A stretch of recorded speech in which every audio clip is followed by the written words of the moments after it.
자, 그럼 먼저 페이지 175페이지로 들어갑니다. 자, 175페이지 보면 감가 요인 이런 얘기가 나와 있죠. 먼저 감가라는 용어를 우리가 이해를 해야 되는데 감가는 가치가 떨어지는 거라 했어요. 맞아요? 그러면 이 감가 요인에는 크게 두 가지가 있는데 내부적인 거와 외부적으로 나눠져 있습니다. 그러면 거기 보면 물리적, 기능적, 경제적이라고 나온 거 찾았죠. 자, 그러면 물리적이다, 또 기능적이다 이런 얘기는 건물 내부나 이런 쪽에서 생기는 것이고, 아까 제가 경제적이다라고 하는 것은 외부 환경이라고 그랬잖아요. 기억나세요?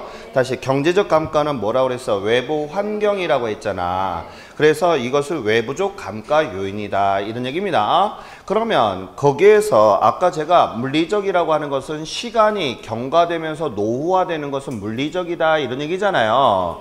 맞아요? 그러면 얘네들은 치유가 가능한 것도 있을 것이요, 치유가 불가능한 것도 있을 것입니다. 맞죠? 그 다음에 기능적인 것도 마찬가지 치유가 가능한 게 있고 치유가 불가능한 게 있을 것이다 이런 얘기예요. 예를 하나 들어볼까요? 자, 여기 보겠습니다. 이런 기둥 같은 경우는 치유가 가능해 불가능해? 불가능해. 왜냐하면 건물을 리모델링 하거나 이래야지만 고칠 수 있는 거지 쉽게 고칠 수 있는 것은 아니잖아요.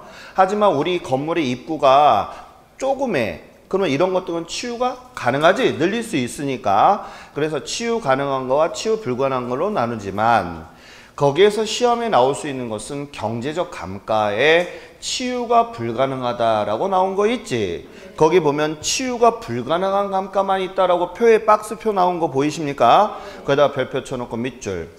자, 경제적 감가는 뭐라고 그러냐면 외부 환경이라 했잖아. 그래서 정의 효과, 부의 효과, 부의 효과만 발생하는 거라 했지. 자, 나는 가만히 있는데 옆에 납골당이 들어왔네. 내가 고칠 수 있어 없어? 없단 말이야. 그래서 이 경제적 감가는 뭐만 존재한다. 시작. 치유가 불가능한 감가만 존재합니다. 그래서 과거의 기출시험 문제 이렇게 나왔어요. 경제적 감가에는 치유 가능한 감가와 치유 불가능한 감가가 존재한다. OX, X야. 알겠어요? 그래서 밑줄 좀 가보겠습니다. 경제적 감가 요인에 보면 인근 지역의 쇠퇴, 또 환경과의 부적응, 부적합, 그래서 적합의 원칙이라고 나온 날 있어요? 요거 아주 중요하게 시험에 나오는 질문이니까 꼭 좀 알아두세요. 자, 그 다음에 이제 밑에 보니까 감가 수정이라고 나와 있는데 거기다 밑줄. 자, 질문. 감가 수정이라 하는 것은 어느 것을 감가 수정이라 했지? 아까 우리 배웠는데 감가 수정이 뭐라 했어? 시작. 제조다 원가에서 감가 누구액을 빼주는 그 과정을 뭐라고 그랬어? 감가 수정이라 했던 거 기억하세요? 그 내용만 알면 돼. 그래서 거기다 밑줄만 긋고 넘어갈 거예요. 자, 그 두 번째 줄 끝자락에 보면 제조달 원가에서 공제하여 이런 얘기 나와 있고요. 기준 시점이라는 말 동글뱅이. 항상 감정평가는 딴 거 볼 필요 없어. 무슨 시점이야? 기준 시점이야. 그래서 끝자락에 보면 적정화하는 작업이라 이런 말 나와 있죠. 그 다음 밑줄. 그 다음에 2번의 별표나 감가 수정은 무슨 가치를 구하기 위한 거다? 시장 가치에다가 동글뱅이 쳐놓으세요. 다시 무슨 가치? 시장 가치. 그러면 정리 한번 해봐요. 자, 여기 봐요. 감정평가는 무슨 시점에 하고요? 여기 봐, 여기 봐. 틀을 잡는 게 중요해. 오늘 컨셉은 이론 컨셉이야. 계산 문제 하나도 안 풀 건데 틀을 잡아야 돼. 자, 감정평가는 언제 한다고요? 기준 시점에. 뭘 구하기 위해서? 그러면 시장 가치를 구하기 위해서야. 무슨 말인지 알겠어요? 자, 아까 내가 뭐를 구한다 그랬어? 화폐로 가액을 나타낸다 했지? 그러면 무슨 가치라 그랬지? 경제적 가치라 했잖아. 경제적 가치는 시장 가치와 같은 말이야. 알겠어요? 자, 정리 한번 해볼게요. 감정평가는 언제 한다고? 언제 시점에? 기준 시점에. 뭐를 구한다고? 시장 가치를 구하는 거. 시장 가치는 뭐라 한다? 경제적 가치라 한다. 이해 안 나요? 그 경제적 가치를 뭘로 나타내야 돼? 화폐로 나타내야 돼. 이제 좀 체계가 잡혀요? 이게 딱 정리가 돼줘야 시험 문제 지문으로 나오게 되면 찍을 수가 있는 거야. 아직 우리 선생님이 한 번 듣고 감정평가를 어떻게 알겠어? 전차수에. 맞지? 물론 들으면 그 자리에서 다 자동 포맷이 됐잖아. 근데 아무튼 일단은 여러 번 그래도 쌓이게 되면 우리 선생님 머릿속에 담길 거야. 그래도 또 들으니까 좋지 않아요? 근데 이 표정들은 항상 새로운 표정을 하고서 있네. 자, 그러면 안 돼. 알겠어요? 자, 그래서 그 내용을 알아두시고요. 그 다음에 거기 보게 되면 감가수정과 감가상각의 비교는 제가 전차수 수업 시간에 다 했어요. 회계학 쪽에 접근하는 것과 한데 참고로 읽으세요. 알겠죠? 자, 넘어가. 그러면 이제 감가수정의 방법이라고 해서 176페이지 내용연수법이라고 나온 거 있지요. 자, 아까 제가 이런 얘기를 했어요. 여기 보면 두 가지 문제, 자, 용어하고 이 개념 이거 중요하고요. 아까 제가 계산 문제로 정해법 계산한다라고 했던 거 기억하세요? 그 문제가 시험에 나올 것 같은데, 자, 어떤 문제인지 잠깐 보도록 하겠습니다. 자, 정해법에다 밑줄 좀 그어봐요. 제가 이것도 밑줄 먼저 다 긋고 설명 들어갈게요. 자, 정해법은 아주 중요한 게 매년의 감가액이 일정한 거야. 그다 밑줄. 매년에 뭐가 일정하다고? 감가액이 일정하다에다 밑줄 걷어요. 그래서 그 공식 나온 거 있지. 네모 박스에 있는 거. 거기다 별표 3개. 이게 계산 문제의 원조 공식이야. 이거 공식 무조건 암기 들어가야 돼요. 알겠어요? 나중에 제가 문제풀이 할 때 이거 다 풀어드려요. 알겠죠? 그러니까 이거는 걱정하지 마. 공식은 암기해야 돼. 자, 그 다음에 가번. 경관연수의 정비례에다 밑줄. 그 다음에 직선법 밑줄. 걷어요? 그 다음에 계산이 간편하나. 자, 거기 중요한 말이 있어. 계산이 간편하다. 제일 간단한 게 정해법이야. 알겠어요? 문제가 있어. 근데 거기 뭐라고 써 있는가 밑줄 좀 그어봅니다. 실제와 감가가 일치하지 않아서 그런 말 나와 있죠. 그 다음에 거기에다가 네모 박스 좀 쳐요. 관찰 감가법과 뭐 한다 그랬어? 병용한다라고 나와 있지. 거기다 네모 박스 중요해. 그리고 별표 2개. 자, 그러면 여기 잠깐만 봐요. 자, 거기 들어야 돼. 자, 우리가 회계학적에서는 관찰 감가법이라는 게 없어. 회계에서는. 그럼 선생님, 관찰 감가법이 뭐예요? 이게 궁금하잖아. 관찰 감가법은 실제로 가서 물건을 보고 존재하고 있는지 그거를 보는 게 관찰 감가법이야. 즉, 임장 활동하고 똑같다고 보시면 돼. 시장조사. 무슨 얘기인지 알겠어요? 그래서 여기 봐야 돼. 감정평가를 우리가 배우잖아. 회계를 배우는 게 아니라 감정평가를 배우는 거지. 회계에서는요, 잘 들어. 물건이 없더라도 내용연수만 존재해도 감가상각을 해. 하지만 감정평가에서는 그렇지 않아. 꼭 뭐가 존재해야 돼? 대상 물건이 존재해야지만 감가를 한다는 게 회계하고 달라. 무슨 말인지 알겠어요? 그래서 현장에 가서 직접 조사한다. 이게 바로 관찰 감가법이야. 그래서 우리가 감정평가 방법에서는 정해법만 하는 게 아니라 꼭 현존하고 있는지 그 물건이 같이 병용해서 한다는 게 중요해. 지문에 시험에 많이 나왔어. 그래서 제가 중요하다고 하는 거예요. 알겠죠? 감정평가에서는 정해법으로 계산하는 것뿐만 아니라 뭐까지 해야 된다고? 관찰 감가법까지 해야 된다는 지문 아주 중요합니다. 그러면 우리가 이 정해법 같은 경우는 어디에서 계산하냐면 건물이나 구축물 같이 크게 변함이 없는 것들이 있죠. 그런 거 계산할 때 정해법으로 계산한다. 거기다 밑줄. 건물과 구축물 밑줄. 걷어요 지금? 자, 그 다음에 그 밑에 보시게 되면 Q1번 문제와 Q2번 문제 나와 있죠. 요거 나중에 다 풀어보시고요. 시험에 나올 가능성이 있는 문제가 어떤 거냐면 Q2번 문제 나와 있지. Q2번 문제 스타일로 시험에 나오지 않을까 생각이 듭니다. 알겠어요? 그래서 요거는 꼭 Q2번 문제는 머릿속에 담아요. 이거 다 기출문제이기 때문에 제가 다음 달에 문제 풀면서 다 풀어드립니다. 무슨 말인지 알겠죠? 대신에 집에 와서 공부해야 되겠죠? 공부하고 있는 거죠? 대답은 대땅자리에 아주. 자, 그 다음에 거기 정률법에다가 밑줄. 정률법 밑줄 그으셨어요? 자, 얘는 매년의 감가율이 일정한 거야. 액이 아니라. 알겠어요? 그다음 밑줄. 다시 뭐가 일정하다 그랬어요? 시작. 매년의 감가율이 일정하다. 밑줄 그었어요? 그 다음에 그 공식 나온 거 있지? 걔는 날려. 외우지 마. 나오면 틀려. 알겠죠? 거기까지 바라지도 않아. 알겠죠? 그냥 그러려니 하고 넘어가면 돼. 알겠죠? 그래서 거기 봐봐. 첫 해 가장 크고에다 밑줄. 첫 해 가장 크고 나와 있어? 그 그 다음에 나번에 보면 능률성이 높은 촉이라고 나왔지? 이게 무슨 얘기냐면 이런 얘기입니다. 이게 회계하나 경제학자들이 말을 갖다가 직설적으로 표현하는 거 돌려서 얘기하는 거예요. 자, 봐요.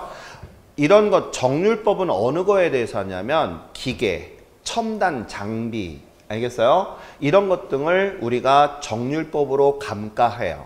그 이유가 뭐냐면 걔네들은 핸드폰 같은 경우도 정률법을 해요. 핸드폰은 우리가 2년, 3년 쓰면 쓰기가 불편하잖아. 그지 않아? 그래서 빨리빨리 비용으로 떨어내고 새로운 걸로 사야 되는 거 맞죠? 그래서 비용을 많이 첫 해에 처리를 한다는 개념이에요. 그래서 거기 능률성이 높은 촉이라는 얘기는 뭐냐면 빨리빨리 이게 연식이 중요한 게 아니라 모델이 바뀌는 것들이 있잖아. 그런 것들은 빨리 우리가 비용으로 처리해놔야 다음에 새로운 장비를 살 수가 있잖아. 그래서 그게 뭐라 한다? 안전한 자본 회수가 가능하다 이런 말을 써놨어. 그러니까 이건 독학을 하는 애들은 절대 죽었다 깨어나도 몰라. 이게 무슨 얘기냐면 이런 얘기야. 비용으로 떨어내니까 순이익이 작지? 그럼 세금도 적게 내는 효과니까 그 돈을 내가 자본으로 불입시킨다 이런 개념에서 안전한 자본 회수다 이런 얘기예요. 말이 어렵지? 그러려니 하고 보면 돼.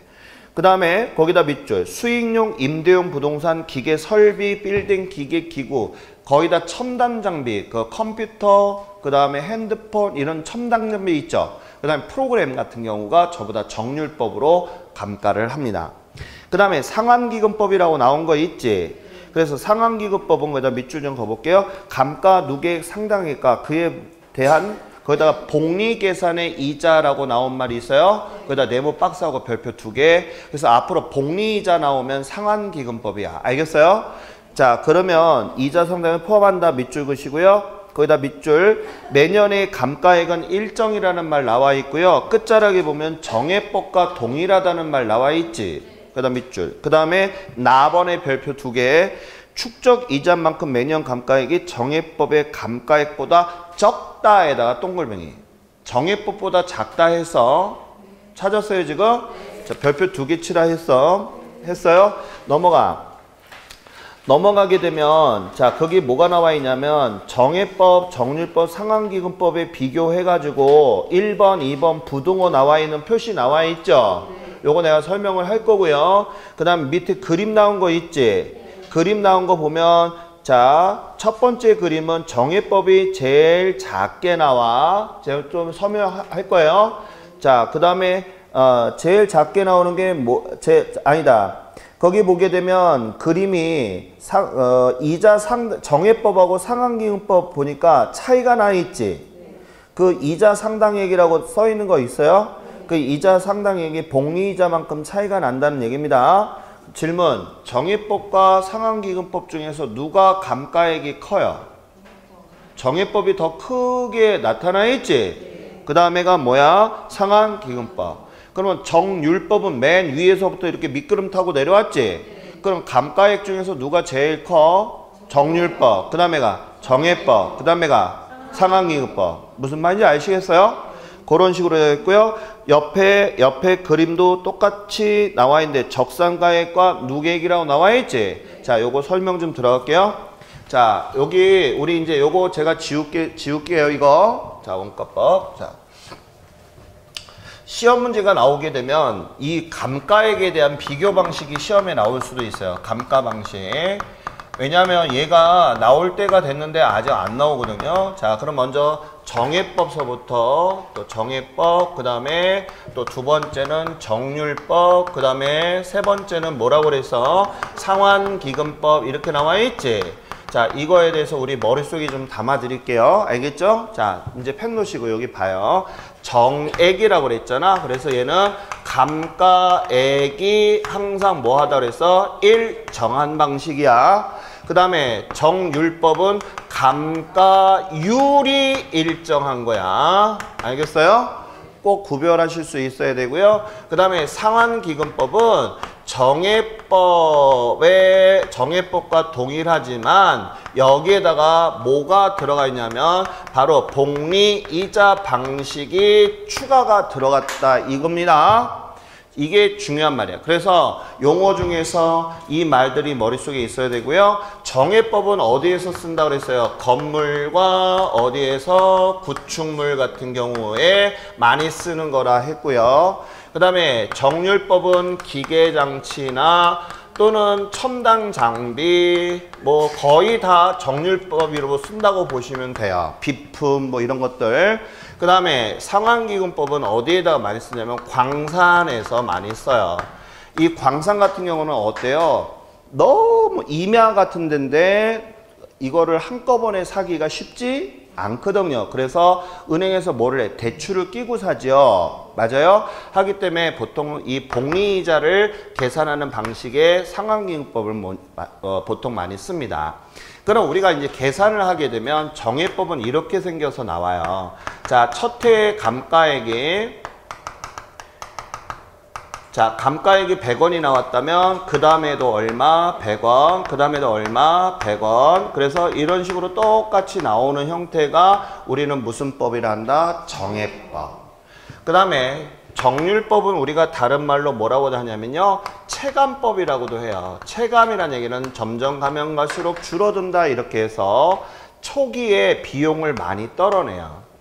그래서 첫 해에 160원, 그 다음에가 60원 이런 식으로 떨어지는 방식을 우리는 무슨 법? 정률법이라 하고 그 다음에 상환기금법은 이렇게 생겼어요. 정해법하고 같은데요. 자, 감가액이 90원, 10원 이렇게 나와 있고요. 이때 90원은 영업비용으로 우리가 계산을 하고요. 이 10원은 복리이자다 이렇게 우리가 계산해서 얘를 우리는 영업 외비용으로 간주를 합니다. 그래서 얘는 90원, 10원 이런 식으로 계속적으로 반복되는 것을 우리는 상환기금법이다 이렇게 얘기하는데 그 이유가 뭡니까? 이렇게 나오는데 우리가 일반적인 회계에서는 영업비용이 적게 나와야지만 투자가치가 있다라고 봐요. 그래서 이런 영업비용이 얘까지 포함시키면 커지잖아. 그러게 되면 남는 마진율이 적기 때문에 투자자들이 이 회사에다 투자를 안 해. 그래서 영업 외비용이라고 나온 것은 생길 수도 있고 안 생길 수도 있기 때문에 우리가 주식 투자를 하거나 무슨 투자 가치를 따질 때는 얘가 상당히 중요해. 얘가 비중이 컨강. 그러니까 얘는 어떤 포지션이냐면 고정비 같은 개념이야. 그러니까 고정비 그러니까 또 개념이 안 쓰잖아. 고정비는 뭐냐면 우리가 생활비를 벌 때 매달 고정적으로 들어가는 비용이 있지? 그럼 고정비가 크다는 얘기는 허덕인다는 얘기잖아. 벌어들이는 수입은 적은데. 맞지? 그런 개념이라고 보면 돼. 그러면 우리가 이 회사의 고정비가 크다면 여기다 투자하겠어? 안 하겠어? 안 하겠지? 그래서 일부러 이자를 빼서 뭘로 비용으로 처리하겠다? 영업 외적인 비용으로 처리하겠다 하면서 만든 게 바로 상환기금법이야. 그래서 머릿속에 도용을 담아요. 자, 얘는 뭐하고 비슷해? 정해법과 비슷해. 맞지? 근데 뭐만 들어가 있어? 복리이자. 그러면 시험에서는 어떤 게 나오냐? 바로 자, 감가액에 대해서 물어봐. 그럼 감가액에 대해서 어떤 게 물어보냐면 초기에 이런 얘기다. 초기의 크기 순서를 물어본단 말이야. 그러면 한번 대답해봐요. 자, 누가 제일로 커? 얘가 더 크지? 그 다음에가 정액, 그 다음에가 이렇게 나온 거지? 적어볼게요. 자, 우리가 크기 상환보다 큰 게 누구야? 정액. 맞지? 그 다음에 누구야? 정. 이렇게 들어가는 거 맞지? 그 다음에 첫 번째 나오는 시험 문제. 그 다음에 적산가격이라고 나와 있어. 그럼 물어볼게. 적산가격은 아까 어째 구한다고 그랬지? 시작. 제조다 원가에서 감가 누계액을 뺀 게 적산가격이라 했잖아. 맞아? 그러면 자, 적산가격이 크기 순서가 시험에 나오는데요. 크기 순서는 어떻게 되냐 하면 바로 부등호 표시가 바뀌어. 한번 보여줄게요. 어떻게 되는가? 적산가격이 선생님 뭐냐 하면요. 순수한 진짜 내 원가 같은 개념이야. 그래서 우리가 회계에서는 얘를 장부가액이다 이런 말도 쓰기도 해요. 자, 뭔 얘기인지 잠깐 설명할게요. 자, 제가 지금 건물을 샀어. 알겠죠? 산 게 얼마 주고 샀냐면 1,000원 주고 샀다? 알겠죠? 그러면 내가 산 거에서 100원 썼다는 얘기잖아. 100원 감가라는 얘기는 썼다는 얘기거든요. 1년간 사용하면 100원만큼 줄어들었다는 얘기야. 그럼 빼주면 여기 얼마 나와? 900원을 우리는 장부가액이라고 회계에서 얘기하는 것이고, 감정평가에서는 뭐라고 한다? 시작. 적산 가격이라고 얘기하는 거야. 알겠어요? 그럼 얘는 900원 나왔지? 자, 얘는 1000원에서 자 160원 빼주면 얼마 나와? 840원 나오지? 자, 얘는 1000원에서 90원 빼주면 얼마 나와? 910원 나왔지? 그럼 물어볼게. 적산 가격의 크기 순서는 어떻게 돼? 누가 제일 커? 얘가 제일 크잖아. 그 다음에 얘가 정액이지? 그 다음에 얘가 이해 갔어요? 틀은 변함이 없으나 부동호 방향만 달라지지? 그래서 시험 문제가 이런 게 나올 때가 됐어. 알겠어요? 그래서 이 내용을 좀 알아두셔야 됩니다. 그래서 거기 잠깐만 보시면 정액, 정률, 상환기금법에 대해서 표 나온 거 한번 읽어보시고요. 표는 보이세요? 알겠죠? 자, 그 다음에 적산법이라고 나온 거 있지? 자, 그러면 아까 여기 적산법 여기 나왔잖아. 자, 적산법 여기 보겠습니다. 적산법은 아까 임대료를 구하는 거라 했지? 그래서 아까 어떻게 구한다고요? 시작. 기초가액에 기대 이율을 곱하고 필요 재경비를 뭐 한 거? 더한 거야? 가산한 거야? 그래서 밑줄. 자, 178페이지 보면 기초가액의 기대 이율을 곱하여 이런 말 찾았어요? 밑줄. 그 다음 줄에 필요 재경비를 더하여에다 동글뱅이. 하셨습니까? 그래서 임대료를 산정에다 밑줄. 자, 이게 바로 적산법이야. 그래서 옆 페이지 넘어가게 되면 1번 동글뱅이 1번 찾았어요? 거기다 별표 2개 했죠? 그러면 기초가액의 기대율을 곱하고 필요적용비 더한다 이거 하는 거 봤죠 우리? 자, 그러면 밑에 자 장단점에 있는 거 잠깐 좀 볼게요. 이 적산 임료는요. 거기다 밑줄 좀 걷고 들어갈게요. 이론적이에요. 그리고 2번에다가 별표 2개. 이 적산법은 임대 사례가 없는 경우에 보통 우리가 활용하는 방식으로 써요. 왜 그러냐고요? 여기 봐요. 아까 원가법에 있는 건물은 내가 어떤 사람들이 쓰는 거라고 그래서? 공공용이나 공익용이나 수익성이 있는 거 없는 거? 없는 거 쓰는 거잖아. 그거 우리 지금 원가법 배우고 있잖아. 맞아? 그러면 그런 애들이 갑자기 공실이 생긴 거야. 내가 쓰지 않게 돼서 국가에서 국가 건물인데 외부 사적인 사람한테 임대하는 경우 있어 없어? 가끔 있잖아. 그치? 그럴 때 우리가 하는 게 바로 적산법이야. 무슨 말인지 이해갔나요? 예를 들어서 이런 겁니다. 종합청사. 그러면 나라 건물이잖아. 근데 1층이 원래는 사무실을 썼는데 그 나라에서 어떻게 한다? 세종시로 옮기면서 공실이 생겨버린 거야. 예를 들어서. 그러면 그거 뭐 돼? 계속 공실로 내비둬야 돼? 아니거든. 그래서 1층에다 뭘 한다? 자, 무슨 복사집이라든지 이런 것을 둘 수 있어 없어? 임대해 줄 수 있지. 그때 우리가 하는 게 바로 뭐야? 적산법이야. 이해 갔나요? 그래서 거기 보게 되면 임대 사례가 없는 상황에서 이런 적산 임료를 구할 때 하는 방식이다. 이런 얘기입니다. 그 다음에 단점이 뭐가 있냐면 거기 별표 하나만 쳐줘요. 경기 변동이 심한 지역에서는 적용하기가 곤란하다. 이런 말 나와 있지.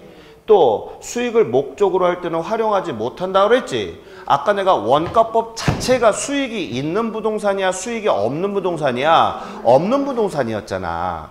그리고 아까 내가 감정평가를 할 때는 일반적이어야 돼? 아니면 불규칙적일 때 감정평가를 하는 거야? 일반적일 때 하라고 그래서 일반적이라고 그랬잖아. 맞지? 그래서 그런 내용이 있는 거야.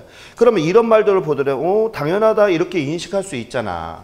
그치? 경기 변동이 심하면 감정평가를 하지 못한다고 아까 했잖아. 그치? 그러니까 일반적인 그런 사고를 가져야 돼. 그 다음에 밑에 보면 쭉 읽어보는데요. 그 Q1번 문제하고 2번 문제 나와 있어요. 있어요? 그거 보시면 그냥 주려고 하는 경우도 있어. 얘도 별표 2개 좀 쳐요. 시험에 이런 문제가 나오면 진짜 좋겠는데 알겠죠? 그거는 나올지 안 나올지 몰라요. 아무튼 보시면 그냥 답이 보여 그냥. 알겠죠? 자, 그 다음에 거기 오타 있는 거 좀 고칠게요. 그 기초가의 박스에 보시면 의에 보면 적삼임료가 아니라 적산임료. 그 다음에 감정평가가 아니라 평가. 알겠죠? 죽일 놈이에요. 자, 아무튼 넘어가세요. 자, 그 다음에 이제 넘어가서 180페이지 보겠습니다. 자, 180페이지 보게 되면 필요경비라고 나온 거 있잖아요. 있어요? 자, 거기에 불포함하는 거라는 재경비 나온 거 있죠. 거기에서 시험에 많이 나오는 게 뭐냐면 4번 소득세, 법인세 나온 거 있죠. 그다가 밑줄 하고 별표, 그 다음에 5번의 별표 2개, 소유자 급여는 비용으로 인정하지 않습니다. 알겠어요? 그 다음에 7번 비소멸성 보험료 밑줄, 그것만 좀 보세요. 알겠죠? 자, 그 다음에 이제 비교 방식으로 넘어갑니다. 먼저 밑줄 긋고 설명 쭉 들어갈게요. 자, 거래사례 비교법 밑줄 그시고요. 끝에 비준가액이라고 나온 거 있어요. 그럼 비준이 뭐예요? 라면 비교한다 이런 뜻이야. 비준은 비교가액을 얘기합니다. 다시 비준은 뭐라고요? 비교가액. 자, 그러면 거기다 밑줄 좀 거보기에 들어가겠습니다. 밑에 줄에 보면 대상 물건과 가치 형성행위 같거나 비슷한 물건의 거래 사례와 비교하여 대상 물건의 현황에 맞게, 그 다음에 거기다 밑줄 쳐놓고 별표 2개. 자, 우리가 사정 보정, 시점 수정, 가치 형성 요인 비교 등 과정까지 밑줄. 그래서 제가 좀 이따 설명하겠지만 감정평가 규칙에는 사시지계면이라고 안 나오고요. 그것을 딱 줄여서 뭐라 한다 시작? 사시가 이렇게 나와. 알겠어요? 다시 뭐라 한다고요? 시작. 사시가 이렇게 나와. 그러니까 이거 틀린 거 아니야. 무슨 얘기인지 아시겠죠? 그래서 우리가 사정 보정, 시점 수정, 가치 형성 비교를 과정을 한다 이거 알아두시고, 그 박스 나온 공식 나온 거 있죠? 그다음 별표 3개. 요거는 우리 계산 문제로 시험에 나온다 했어요. 자, 그래서 비준가액과 토지가액 구하는 거 제가 해놨잖아요. 그러면 거기다가 우리가 동글뱅이 사례가격 곱하기 사시지계면 이렇게 나와 있고, 그 다음에 토지가액은 표준지에다가 네모 박스 좀 쳐주세요. 표준지를 계산할 때는 시지계면이라고 나와 있죠. 요거 좀 이따 설명할게요. 그 다음 밑줄 좀 가보겠습니다. 밑에 사정보정이라고 나와 있죠. 찾았어요? 사정보정은 잘못된 거래를 뭐 하는 거라 그래서 바로 잡는 일 이렇게 나와 있지. 그래서 비정상 거래를 다시 돌려놓는 과정을 보정이라 한다. 자, 여기 봐요. 사정보정은 이거야. 지금 현재 정상적인 거래가 5억짜리 물건이야. 집이. 근데 이 사람이 이민을 간다고 4억에 내놔서 거래가 됐어. 그럼 우리가 감정평가 금액을 구할 때는 어떤 금액이야?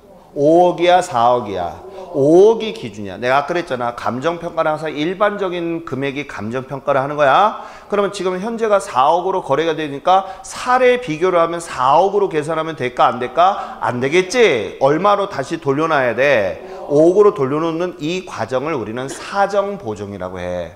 무슨 말인지 알겠어요? 잘못된 것을 바로잡는 거 뭐라 한다 시작? 사정보정이야. 그래서 다시 정상가로 돌려놓는 것을 우리는 뭐라 한다? 사정보정이야. 무슨 얘기인지 알겠어요? 자, 그 다음에 시점 수정에다 밑줄 그시고 시점 수정은 뭐냐면 아까 우리가 감정평가는 무슨 시점에 평가하라고 그랬어? 기준 시점으로 평가하라고 그랬잖아. 근데 이 기준 시점이 그때그때 다르지? 그래서 2014년에 했으면 자, 지금 현재가 2018년이면 2018년에 다시 해야 되잖아. 맞지? 그래서 그 시점에 대해서 다를 때 차이를 우리는 시점 수정을 한다 이런 뜻입니다. 2014년에 감정평가를 했다고 해서 그걸로 적용하면 안 돼. 현재 기준 시점으로 감정평가해야 되겠지? 그것을 시점을 고친다 하여 이걸 뭐라고 한다 시작? 시점 수정이라 하는 거야. 이해 갔어요? 자, 그러면 장단점에다 밑줄 좀 거보겠습니다. 장점. 자, 이 사례 비교법이 실무에서 제일 많이 써요. 그래서 밑줄. 부동산 전반에 사용한다는 말 나와 있어요. 그래서 우리 선생님이 자격증을 따시고 실무를 하시잖아. 그러면 우리 앞전에요 1억 2천에 거래가 됐어요. 아마 제가 보기엔 그 정도 수준이 되지 않을까 싶어요. 이런 얘기 많이 하잖아. 그래서 이게 부동산에서 제일 많이 쓰는 게 비교사례법이야. 무슨 말인지 알겠죠? 그래서 사례가 제일 많이 쓰고요. 옆에 넘어가. 2번에 보면 밑줄. 자, 실증적이면서 실제적이면서 이런 얘기지. 그 다음에 설득력이 풍부해. 왜냐면 당연하지. 앞에 1주 전에 이거 1억 2천에 거래됐어요. 그러면 거의 그래요? 하고 순순히 가격을 열잖아. 그치? 자, 그 다음에 객관적이다. 밑줄 중추적인 역할을 한다. 이런 얘기예요. 다만 이 사례 비교법의 문제가 뭐냐면 사례가 없으면 적용하기가 쉽지 않다는 거야. 그래서 거기 잠깐만 보시면 거래 사례가 없는 에다 밑줄. 걷어요? 그래서 거기에 뭐뭐가 있어. 시작. 사찰이나 교회나 학교 같은 거는 실제적으로 거래하기가 쉽지 않잖아. 근데 아주 나쁜 종교인들은 신도 머릿수 곱하기 12 해가지고 그거를 거래를 해요. 실제 저는 봤어요. 절도 그렇고 교회도 그렇고. 무슨 얘기인지 알겠어요? 그래서 권리금 장사하는 목사들 제가 많이 봤어요. 그런 놈들은 똥꾸녕에 똥칩을 1000번을 해야 돼. 아주 알겠죠? 자, 아무튼 무슨 얘기인지 갔어요? 그 다음 밑줄 걷어요. 그 다음에 비과학적이며 아무래도 사례를 기준하다 보니까 비과학적이 되겠죠. 투자 분석이나 이런 걸 해야 되는데 그래서 평가 시 이런 경험이나 판단의 의존도가 높고 그 다음에 3번의 별표 과도한 호황이나 불황에는 뭐 하다고 그랬어? 유용하지 못하다고 그랬지? 우리가 꼭 알아야 돼. 감정평가는 일반적인 경우에 한해서 감정평가를 하는 거지. 호황이나 불황은 높고 낮음을 가지고서 감정평가하면 안 된다 했어. 그래서 안 된다는 거야. 그래서 시장이 불안전하거나 투기 요인이 있는 경우에는 신뢰성이 문제가 된다. 이런 뜻입니다. 이해 갔어요? 자, 그러게 되면 지금 제가 좀 이따 공식을 설명하는데요. 먼저 밑줄 먼저 가볼게요. 사례 수직 기준이라고 나와 있는데요. 시간적 유사성에다 밑줄, 시점 수정의 가능성 이런 말 나와 있나요? 자, 먼저 밑줄 좀 긋고 설명 들어갈게요. 사례 부동산의 거래 시점과 기준 시점의 시간적으로 기준 시점과 불일치하다는 얘기입니다. 그럴 때는 밑에 별표 하나 쳐놓고 밑줄 그어볼게요. 기준 시점의 가격으로 정상화하는 작업을 뭐라고 한다? 시작. 시점 수정이라 한다. 2014년에 감정평가한 것을 2018년에 와서 감정평가를 새로 해야 되는 거지. 그럼 그 시점하고 지금 시점하고 다르잖아. 그래서 2018년의 시점으로 바꿔야 되는 거 맞죠? 이 시점을 우리는 시점 수정이라 한다 이런 얘기예요. 그래서 항상 무슨 시점으로 하라고 했어? 기준 시점이야. 무슨 얘기인지 알겠습니까? 자, 그 다음에 동글뱅이 4번에다가 별표 2개. 요게 시험 지문으로 나왔는데 거래 시점이 확정되지 않은 경우는 에다 밑줄. 아까 내가 재원칙 설명하면서 잠깐 설명했는데 변동의 원칙에서 내가 뭐라냐면 기준 시점이 확정되지 않았을 때는 시점 수정을 할 수가 있다 없다? 없다라고 했었던 거 기억하시죠? 그게 이 지문이야. 그래서 거기 봐봐. 거래 시점이 확정되지 않은 경우는 시점이 불가능에다 밑줄. 시점이 뭐 하다고 그랬어? 불가능하고. 왜 불가능하다고 그랬어? 시점이 언제인지 모르면 당연히 시점 수정을 할 수가 없잖아. 그러니까 그것을 사례로 쓸 수가 없지. 그래서 밑줄. 사례 자료로 선택할 수 없다. 그 다음에 위치의 유사성 밑줄. 자, 동글뱅이 1번에 자, 동일성 유사성이 있는 지역 내에 소재해야 된다. 에다 밑줄. 그 다음에 2번 동일 수구권 내 거래 사례에다 밑줄. 걷어요? 그 다음에 넘어가서 동글뱅이 3번에다가 별표 3개. 요거는 시험 문제에 아주 많이 나오고요. 계산할 때 이거를 꼭 알아야 됩니다. 좀 이따 제가 설명하겠지만 읽어볼게요. 거래 사례를 인근 지역에다 네모박스. 질문. 아까 우리 인근 지역은 뭐라고 배웠더라? 대상 부동산이 속해 있어야 돼? 없어야 돼? 있어야 되는 거야? 그럼 가까이 붙은 거지 지금? 그런 애들은 이런 얘기야. 인근 지역에서 구한 경우에는 지역 요인의 비교는 필요하지 않다는 거야. 왜? 옆에서 500m 간 집이 1억에 거래가 됐으면 굳이 이거를 감정평가할 필요 없고 얘도 거의 얼마? 1억 정도 된다는 거지. 그래서 이거는 우리가 지역 요인의 비교는 하지 않는다는 거 아주 중요해요. 그 다음 물적 유사성으로 들어가. 자, 물적 유사성이라고 들어갔어요. 자, 그러면 그 물적은 밑줄. 대체 경쟁 관계가 성립해야 되고 그 다음에 개별 요인의 비교가 가능해. 그 다음에 사정 보정의 가능성이라고 그 밑에 4번 나온 거 있죠? 그것만 보고서 쭉쭉 넘어갈게요. 자, 사정 보정은 아까 제가 뭐라고 그랬냐면 개인적인 사적인 이유가 있는 거라고 그랬죠? 금매 이런 것들. 그럼 다시 정상가로 돌려놓는다고 그랬죠? 밑줄만 긋게요. 당사자의 특수한 사정이나 개별적인 동기가 게재되어 있거나 시장 상황에 정통하지 못하여 사례 가격이 적정하지 아니할 경우까지 밑줄 걷어요. 그 다음 줄에 사례 가격을 정상화하는 작업을 뭐라고 한다? 사정 보정이라고 한다. 이게 정의야. 정의고 개념이야. 그러니까 아까 내가 그랬잖아. 5억짜리 물건을 급매로 해서 4억에 내놨기 때문에 4억에 대해서 감정평가를 하는 것이 아니라 다시 5억으로 돌려놓고 해야 된다 했지? 그게 바로 사정보정이라는 얘기야. 나머지는 필요 없고요. 맨 밑에 4번 보면 거래사례 정상에 보면 비중가액 아까 공식 봤었어요. 그 다음에 옆에 보면 시점 수정 나와 있고 공식 나와 있는데요. 그 얘기는 제가 설명하면서 들어갈게요. 여기 잠깐 고개 들어봅니다. 자, 요 감정평가 방식, 감가 방식이라고 내가 써놓은 거 이해하시죠? 자, 이제 다 됐어. 조금만 참아요. 자. 왜냐하면 이제 앞으로 이렇게 디테일하게 설명할 수 있는 시간이 없어. 문제 풀이하다 보면. 무슨 말인지 알죠? 자, 그러면 여기 이제 봐요. 우리가 이 원가 방식에서는 제가 지금 가액과 임대료에 대해서 쭉 설명했으니까 얘네들 뭔지 구별하실 수 있겠죠? 그러면 이제 저랑 같이 비교 방식 들어가겠습니다. 자, 비교 방식은 가액과 뭐가 있다고요? 임료. 그 다음에 더불어서 뭐 계산하는 게 있다고요? 토지. 이렇게 세 가지가 있어요. 그러면 얘네들을 우리 한번 계산하면 얘네들은요 사례 가격이야. 그 다음에 얘는 뭐냐면 임료잖아. 그래서 얘는 뭐라고 한다? 사례 임료야. 알겠어요? 그 다음에 얘는 뭐냐 하면 자 공시지가 기준법이라고 했잖아. 질문. 이런 공시지가는 앞에 공짜가 붙었잖아. 누가 땅값을 매겨? 국가가 매기는 거 맞지? 그러면 국가가 땅값을 매길 때 개인적인 사정이 들어갈까? 안 들어가. 알겠어요? 그래서 얘는 사정보정을 안 해. 그래서 여기 공시지가는 어떻게 계산하냐면 표준지에 대해서 계산을 해. 알겠습니까? 그래서 여기에다가 우리가 계산을 하는데 앞에다 지금 제가 곱하기 써놨잖아. 이렇게 곱하기 써놓은 것을 우리는 뭐라고 하느냐면 상승식이라고 해. 곱해서 계산하는 걸 무슨 식? 상승식. 그래서 이게 시험 문제로 나오니까 상승식 알아야 돼요. 그러면 사례 가격이다 어떻게 계산하냐?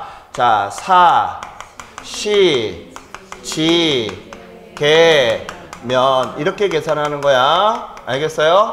근데 우리 아까 감정평가 규칙에서는 사시지계면을 아까 뭐라 그랬다? 사, 시, 가 이렇게 표현했지? 사정보정, 시점수정 뭐라 했어? 가치 형성의 개별 요인이라고 해놨잖아. 그치? 그래서 이 내용 사시가 뭔지 이해 갔어요? 규칙에서는 사시지계면이라고 표현을 안 하고 뭐라고 한다고 시작? 사시가 이렇게 한다고 했어. 그러면 자 얘도 똑같아. 얘도 똑같아. 얘도 공식이 같아. 사례 임료나 사례 가액이나 요 앞에 놈들만 틀리지? 나머지 얘네들은 똑같아. 자, 시작. 사시지계면.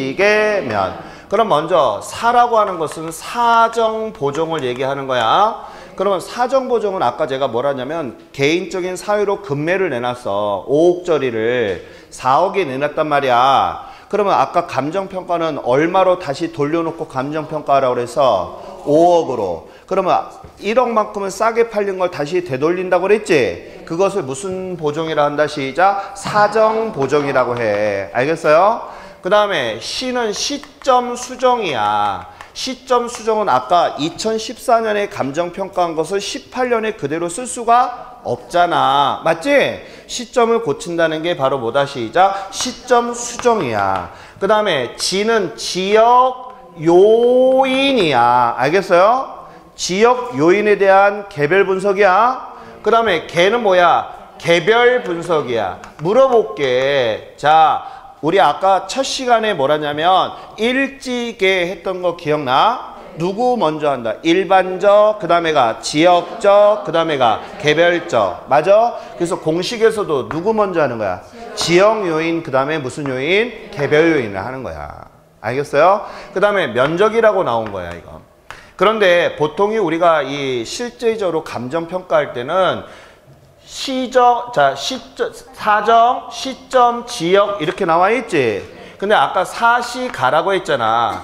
가치 요인의 발생 요인 해가지고 사실은 요거를 싹 생략을 하고 원래는 실무에서는 그래. 가로 접근이냐, 이 물건이 지금 가로의 접근이냐, 세로 접근이냐 이런 식으로 해서 계산하는 거야. 원래가 실제가. 근데 우리가 이제 아무래도 그 교재다 보니까 이렇게 나온 건데 하여튼 요 내용을 알아두세요. 지역 요인, 개별 요인, 면적 이렇게 들어가는 거 이것을 뭐라 한다고? 가치 형성 요인이라고 해. 그러면 여기 아까 우리 그랬잖아. 가치 형성 요인 아까 일지계 배웠었잖아. 그래서 일지계 그래서 가치 형성 요인이야. 그러면 여기 잠깐만 봐봐. 자, 사시지계면이라고 계산하는 거야 이거. 근데 아까 우리 뭐 배웠냐면 지역 요인 중에서 자 지역 요인 중에서 인근 지역에서 만약에 이 자료를 구한 거면 아까 뭐라고 그랬냐면 계산하지 않는다라고 했던 거 기억해요? 아까 내가 별표 3개 쳤잖아. 그치? 다시 한번 인근 지역에서 계산한 자료라면 계산하지 않는다고 그랬어. 얘네들 구할 때 여기도 마찬가지야. 여기도 사례 입류도 무슨 말인지 알겠어요? 자, 그 다음에 이제 표준지가 봐봐. 표준지가는 이렇게 계산하는 거야. 표준지가는 사정보종이 없어. 왜? 국가가 땅값을 정하는데 개인적인 사정이 있을까? 국가가 하는데? 없기 때문에 얘는 사정보종 자체가 없고 뭐를 하냐면 시, 지, 개, 면이야. 무슨 얘기인지 이해 갔어요? 자, 여기는 사정보종이 왜 없다 해서 국가가 땅값을 정하는데 개인적인 사유가 들어갈 이유가 전혀 없잖아. 그래서 사정보종이 안 들어가. 그래서 자 가액에 대해서 토지에 대해서 공시지가법은 표준지가에다가 뭐라고요? 시작. 시지계면이야. 알겠습니까? 자 그러면 이거 계산하는 방식 잠깐만 보자고요. 자, 우리가 계산하는 틀은 이렇게 돼 있어. 대상 부동산분의 사례 부동산이야. 자, 그래서 제가 이거 계산할 때 대사라고 하는 거예요. 알겠죠? 자, 그러면 제가 질문 하나 들어가겠습니다. 자, 시점 수정에서 시험에 많이 나오는 거. 자, 지가가 자, 연마다 10% 상승한다. 이렇게 나와 있어.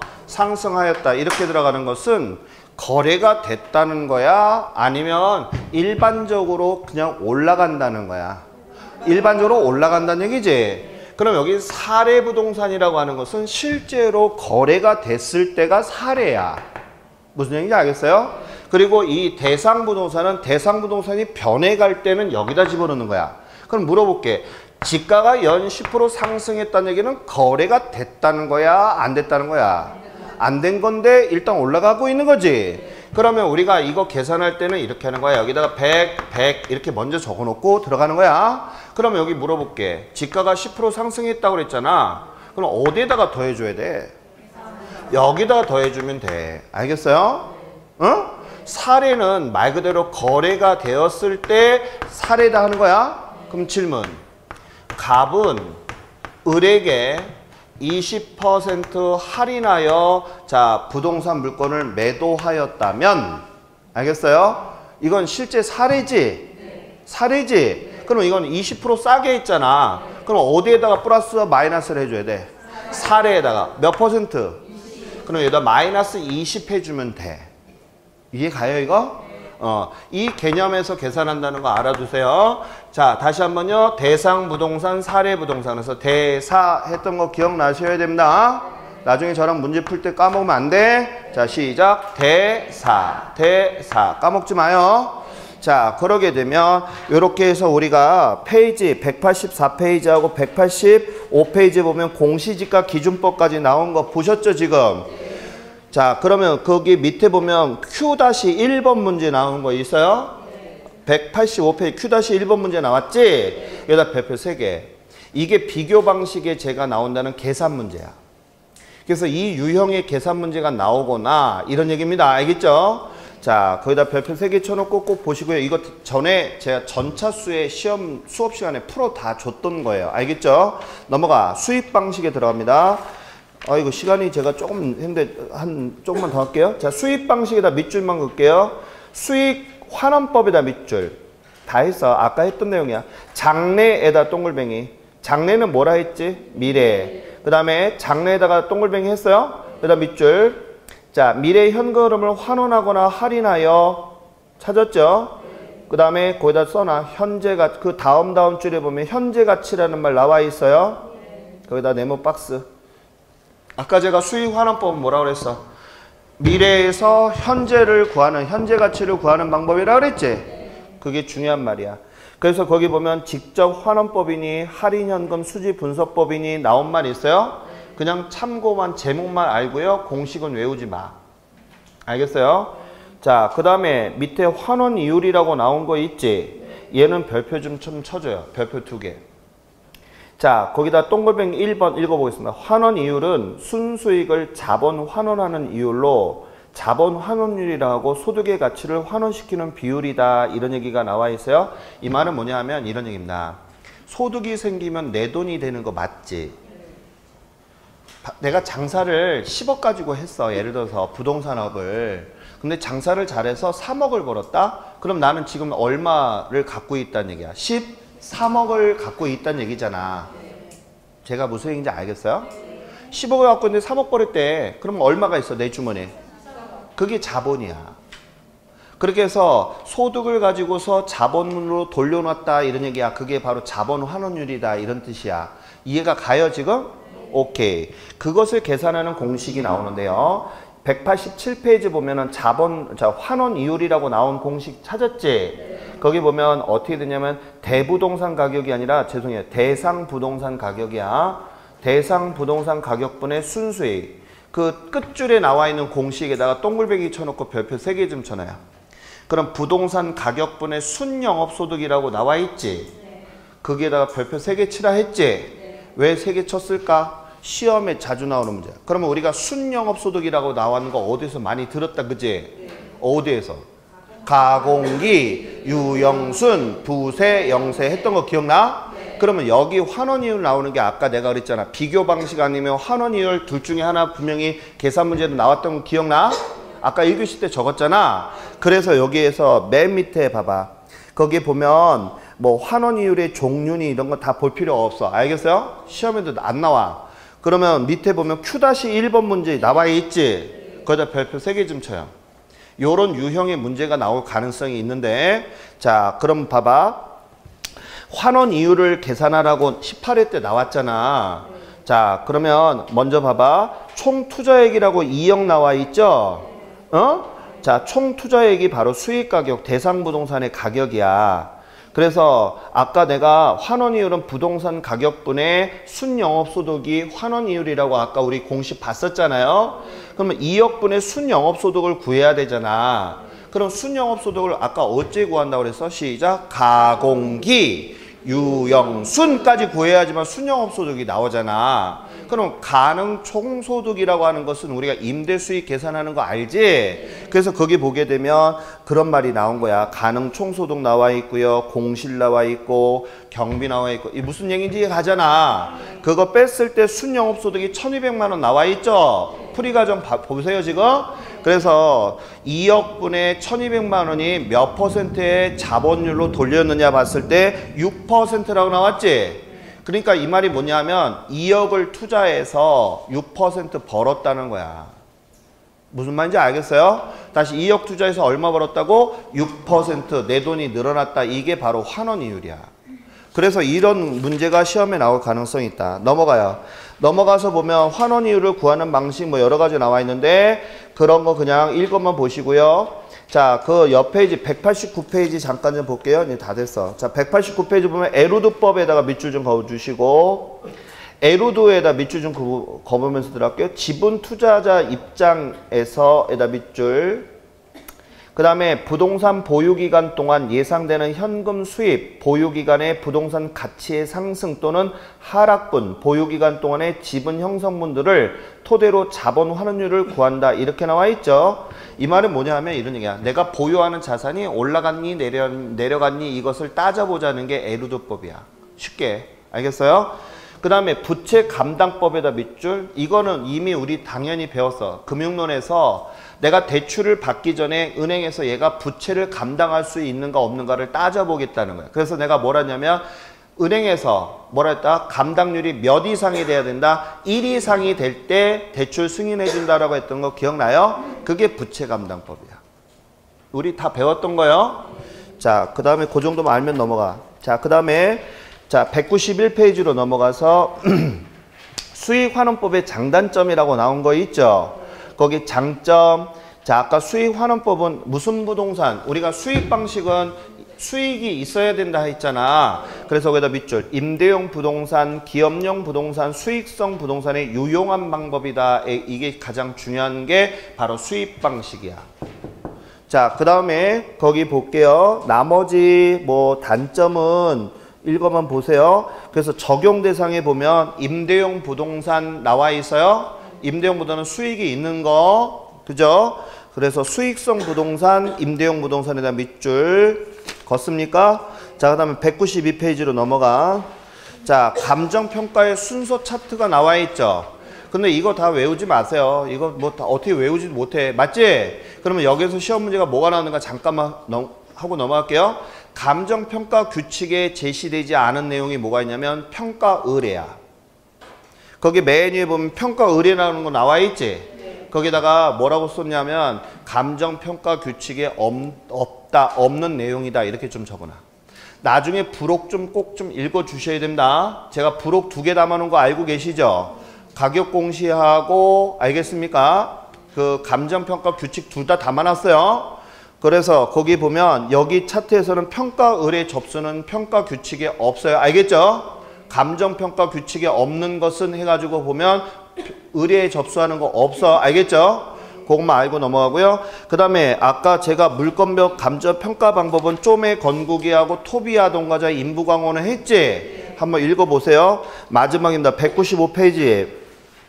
195페이지 보면 가격 공시제도 나와 있는데요. 여기에서 짚고 넘어갈 게 있어. 거기 보면 박스표에다 별표 3개. 박스표에 보게 되면 상단에는 토지가 나와 있고 밑에는 주택이 나와 있는 걸 보실 수 있습니다. 맞아요? 근데 그 토지서부터 보면 표준이 나와 있고 개별이 나와 있지? 표준이 더 커. 그래서 누가 큰 거를 정하냐면 국장이 정해. 국토부 장관이. 알겠어요? 그러면 작은 놈은 그거보다 작은 놈이 정하겠지? 그래서 시군구청장이 정하는 것은 개별이야. 알겠어요? 다시 큰 것이 표준이야. 그래서 표준은 누가 정해? 국장. 작은 놈은 시군구. 그럼 주택도 봐봐. 주택도 보니까 단독과 공동으로 돼 있지? 그럼 공동이 커? 단독이 커? 주택이. 공동이 크잖아. 그지 않아? 공동주택은 보통 아파트를 얘기해. 그럼 아파트가 인구도 많고 가구 수도 많잖아. 그러니까 큰 놈은 큰 놈이 관리해야지. 그러니까 공동은 누가 관리해? 국장. 맞아요? 그러면 이제 단독주택은 우리가 몇 세대가 안 되잖아. 근데 그 단독주택도 보면 표준과 개별이 나와 있지? 그럼 아까 누가 더 크다 했어? 표준이 크다 했지? 그럼 큰 놈은 누가 관리한다 그랬어? 국장이. 맞아? 개별은 시군구. 이제 그럼 머릿속에 어떻게 담는지 알겠어? 자, 표준 그러면 시작. 국장. 개별은? 그렇지. 그 다음에 공동주택은? 국장. 그 다음에 시험 문제, 과거 기출문제 어떻게 나냐면 날짜까지를 물어본 적이 있어. 그럼 국장은 항상 언제 날짜에 공시하지? 1월 1일 날 하고 있지? 시군구는 약간 좀 차이가 있네, 주택하고. 왜냐하면 주택과 우리나라에 여기 봐봐. 주택과 건물에 대해서는 재산세가 한꺼번에 나와? 아니면 따로따로 나와? 따로따로 나오지? 그래서 이것도 공시하는 날짜도 달라. 그래서 날짜까지 좀 담아줬으면 좋겠어요. 무슨 말인지 알겠어요? 자, 여기까지가 이제 다 끝냈습니다. 아무튼 제가 부탁드리는데 이거 이 서브노트 있잖아요. 서브노트는 꼭 갖고 다니면서 머릿속에 담으세요. 알겠죠? 다음 7월 달서부터 또 열심히 한번 배워보자고요. 알겠죠? 네. 그때 뵙겠습니다. 수고했습니다.